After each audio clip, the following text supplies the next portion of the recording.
Welcome to another deep dive.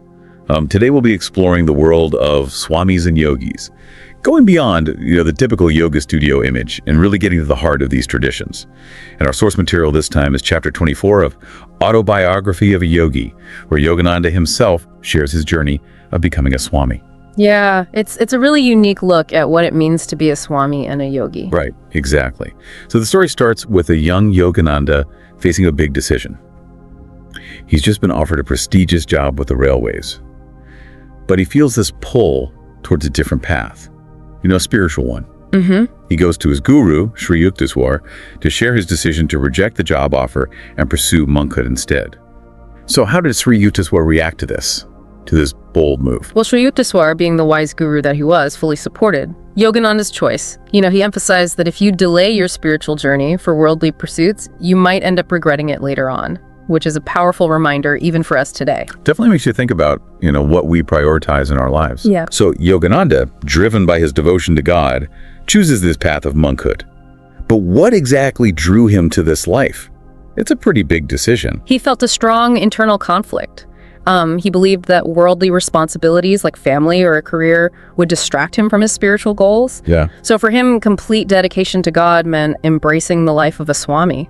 It's a level of commitment most of us can only imagine. So walk me through his initiation into the Swami Order. Was it a grand, elaborate ceremony like we see in movies? It was actually quite simple. Sri Yukteswar had a very minimalist approach to spirituality, so he decided to skip the traditional Bibidisa ceremony, and instead he focused on the essence of the transformation. No dramatic fire ceremony then. So what did happen? He received a simple silk robe, which symbolized his renunciation of worldly possessions, and then he was given his new name, Yogananda, which means bliss through divine union, a key part of the Swami tradition. That's a powerful name. It really seems to capture his entire journey. But what exactly is the Swami Order? It's an ancient monastic order. It was organized centuries ago by the sage Shankara. It's like an unbroken chain of spiritual teachers, passing down wisdom from one generation to the next. And not just anyone can become a swami. The title has to be bestowed upon you by another swami, formally connecting you to this lineage. So it's a title that carries a lot of history. Yes. Yogananda was part of the Giri branch, which is associated with mountains. Which makes me wonder, are there different branches? What makes them unique? You're right. There are actually 10 subdivisions within the order. Each focuses on a different aspect of nature and has its own path towards achieving ananda or bliss. But the core remains the same, a lifelong pursuit of spiritual liberation. So becoming a swami involves a lot more than just a new name and a robe. What are some of the core vows and goals that they uphold? Absolutely. Swamis dedicate themselves to poverty, chastity, and obedience to their spiritual teacher. Okay. Their ultimate goal is to achieve unity with spirit, transcending their ego and experiencing the divine within. So it's a very immersive path of self-discovery. Now, you mentioned that being a swami doesn't automatically make you a yogi and vice versa. I always thought those terms were interchangeable. Can you explain the difference? That's a common misconception. A swami is formally a monk, but a yogi can be anyone who practices techniques for connecting with the divine. Oh, okay. They might have a family, a career, a normal life, but they actively engage in practices to experience the divine. I see.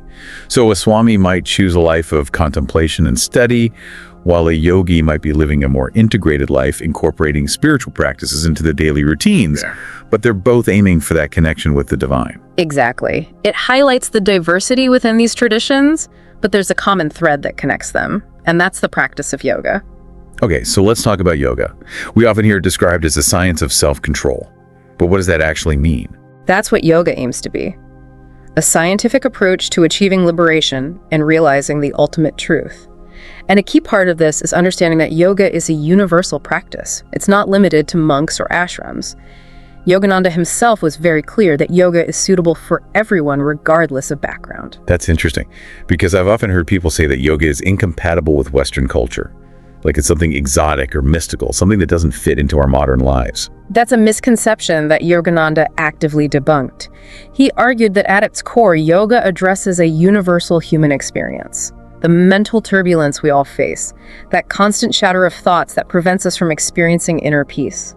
So instead of contorting your body into pretzel shapes, it's more about mastering your mind, finding a way to calm the chaos. Precisely. And this even resonated with prominent figures outside of traditional yoga circles. Dr. C.G. Jung, the famous psychologist, actually saw yoga as a superior form of mental and physical exercise. Wow, I never knew Jung had an opinion on yoga. What did he see in these practices? He recognized the importance of integrating the body and spirit. And he saw yoga, with its focus on breath control and meditation, as a way to connect with something larger than ourselves. He even considered it essential for mental hygiene. So it's about achieving a sense of wholeness of unity, not just focusing on the physical or the mental, but acknowledging the interconnectedness of it all. Exactly. And that's where the Eightfold Path comes in. It provides a roadmap for achieving that unity. Okay. It's a practical step-by-step guide to realizing our true nature as pure consciousness. Okay, you've definitely piqued my curiosity. Tell me more about this Eightfold Path. What are these steps and how do they help us achieve that unity and realize the ultimate truth? It all starts with a solid foundation, yama and niyama, the ethical guidelines of yoga. Okay. These are all about moral conduct and self-discipline, things like nonviolence, truthfulness, contentment, and purity. It's about creating a moral compass for your journey. It sounds like setting the stage for a more mindful and intentional life. Yeah. But this is only the beginning of the path, right? What comes next? Then comes asana, the physical postures we often associate with yoga. But it's not just about flexibility. It's about finding a steady and comfortable posture that allows for deeper meditation. So the physical practice is actually a preparation for deeper spiritual work. Exactly. It's about creating a harmonious balance between the body and mind. And then we have pranayama, which focuses on controlling prana, the subtle life force energy within us. So it's about mastering your own energy, learning how to regulate it through specific breathing exercises. You got it. It's about harnessing that inner power. Then comes pratyahara, which might be the most challenging step for many of us in today's world. Okay. It's about withdrawing the senses from external distractions. Withdrawing the senses in a world that's constantly vying for our attention. That's a tall order. But it does make you realize how relevant these ancient teachings are even today. Absolutely. Think about how often you find yourself mindlessly scrolling through social media or getting sucked into a vortex of news and notifications. We're bombarded with information, and it's easy to feel overwhelmed. I know I've definitely fallen into that trap. But you're saying that yoga, particularly this principle of pratyahara, offers a way out. Exactly. It's not about cutting ourselves off from the world entirely, but becoming more conscious of where we direct our attention, choosing to step back from the constant influx of information and reclaiming our inner peace. So it's about taking control of our attention, instead of letting it be hijacked by external forces. But how do we actually do that? It's easy to say withdraw the senses, but how do you put that into practice in our everyday lives? It starts with awareness. Recognizing how these external influences impact our mental state is the first step. Then we can start making conscious choices about how we engage with the world. It makes sense. If we're not even aware of how these forces are affecting us, how can we possibly begin to change our relationship with them? Exactly. And this is where the earlier steps of yama and niyama come in. Those ethical guidelines provide a framework for navigating this modern world. Okay, so we're talking about principles like nonviolence, truthfulness, contentment, self-discipline. But how do those apply to something like managing information overload? It seems like a bit of a leap. Let's take the principle of nonviolence as an example. It's not just about physical harm. It's about the harm we inflict on ourselves through negative self-talk. When we're constantly criticizing ourselves, we become more susceptible to the negativity of the outside world. Oh, I definitely struggle with that. I can be my own worst critic. We all are to some degree. But yoga teaches us to cultivate self-compassion. When we're kinder to ourselves, we're less likely to be swept away by external negativity. It's like building a shield of self-love to protect ourselves from the harshness of the world. It is, and it connects beautifully to the principle of truthfulness. In a world of information overload, this means becoming more discerning about what we allow into our minds. That's a tough one. There's so much information out there, and it's hard to know what to trust. How do we even begin to filter through all the noise? It's about cultivating critical thinking. Don't passively accept everything you see or hear. Question your sources. Consider different perspectives, and be willing to challenge your own assumptions. So it's about becoming our own fact checkers, not blindly believing everything we read, but actively engaging with the information and forming our own opinions. Exactly. And that's where self-discipline plays a crucial role. It's about setting healthy boundaries with technology. Maybe it's turning off notifications for a few hours, limiting your time on social media, or choosing to unplug entirely for a day. That sounds incredibly challenging, but also incredibly liberating. It's like reclaiming control over your own mind and your own time. It is, and that sense of control can lead to a deeper sense of contentment. Another key principle of niyama contentment isn't about complacency, but about finding peace and satisfaction in the present moment, regardless of external circumstances. So it's about shifting our focus from what we lack to what we already have. Practicing gratitude for the good things in our lives, no matter how small. You've hit the nail on the head. And all of these practices, from self-compassion to truthfulness to self-discipline, they all work together to support the remaining limbs of the Eightfold Path: asana, pranayama, pratyahara, dharana, dhyana, and samadhi. Wow, that's a lot to unpack. Can you remind me how those practices fit into this framework of navigating information overload and external pressures? Absolutely. Think of the mind as a wild horse running in all directions when bombarded with information. Dharana, the practice of concentration, is like gently taking the reins and guiding that horse. So it's about training your mind to stay present, to focus on one thing at a time instead of getting distracted by every passing thought. Exactly. And once you develop that ability to focus, you can move into dhyana, meditation. Okay. It's about going beyond mere focus and becoming completely absorbed in the object of your meditation. Imagine achieving a state where the constant chatter of the mind quiets down and you find a profound sense of stillness. That sounds incredibly peaceful. But with our busy lives, how can we possibly find the time to meditate?